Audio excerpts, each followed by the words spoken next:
السلام علیکم۔ امید ہے آپ سب لوگ خوش ہوں گے اور اپنی اپنی زندگیاں جی رہے ہوں گے۔ آج ہم ایک بہت اہم مسئلے پر بات کریں گے اور وہ ہے پاکستان میں ہونے والی فورسڈ کنورژنز۔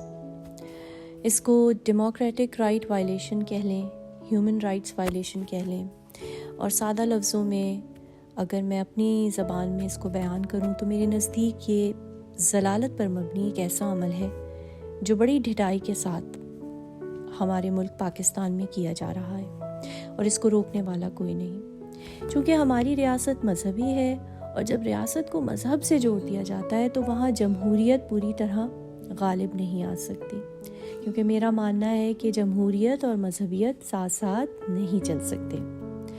دیکھ لیں، جب بھی اس طرح کے ایشوز جیسے فورسڈ کنورژنز یا بلاسفیمی کے واقعات سامنے آتے ہیں، کوئی بھی حکومت ہو وہ اپولوجیٹک ہو جاتی ہے، کیونکہ وہاں لوگوں کے جذبات انوالو ہوتے ہیں۔ مثال کے طور پہ اس اینٹی فورس کنورژن بل کو ہی دیکھ لیجئے، جو رد کر دیا گیا، اور اس وقت کے منسٹر آف ریلیجس افیئرز نور الحق قادری صاحب کا کہنا تھا کہ یہ بل ہمارے ملک اور ماحول کے لیے سازگار نہیں۔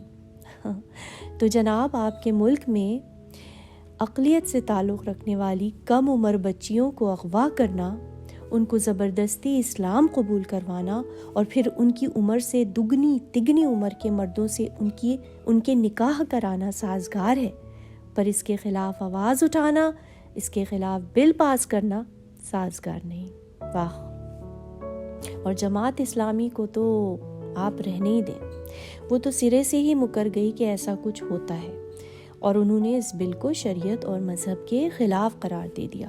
حالانکہ ہزاروں ہندو اور عیسائی بچیاں اب تک فورسڈ کنورژنز کا شکار ہو چکی ہیں۔ بات یہ ہے کہ آپ کے ملک کی تقریباً 95% آبادی مسلمان ہے، اور صرف 4% سے تھوڑی زیادہ اقلیت ہے۔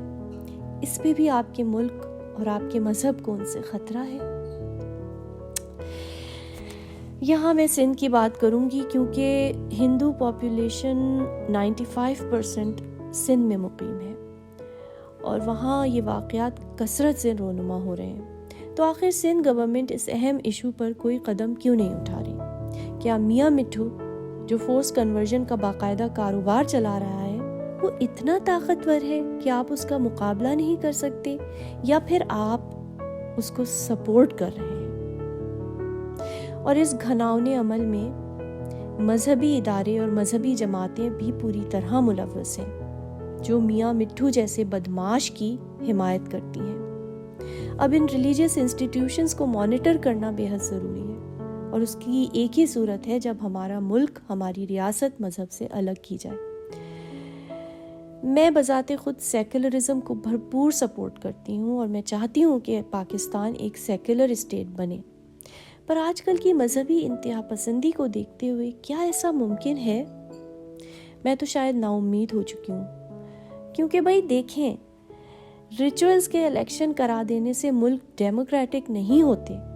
ملک اس وقت ڈیموکریٹک کہلاتے ہیں جب اس ملک میں رہنے والا ہر شخص، چاہے وہ مسلم ہو، غیر مسلم ہو، وہ ملحد ہو، یا اس کا تعلق کسی بھی جنس سے ہو، وہ ٹرانسجینڈر پیپل ہوں، وہ LGBTQ کمیونٹی سے تعلق رکھتے ہوں، وہ اقلیت میں شمار ہوتے ہوں، سب کو برابری کے حقوق اور ہیومن رائٹس پروٹیکشن حاصل ہو۔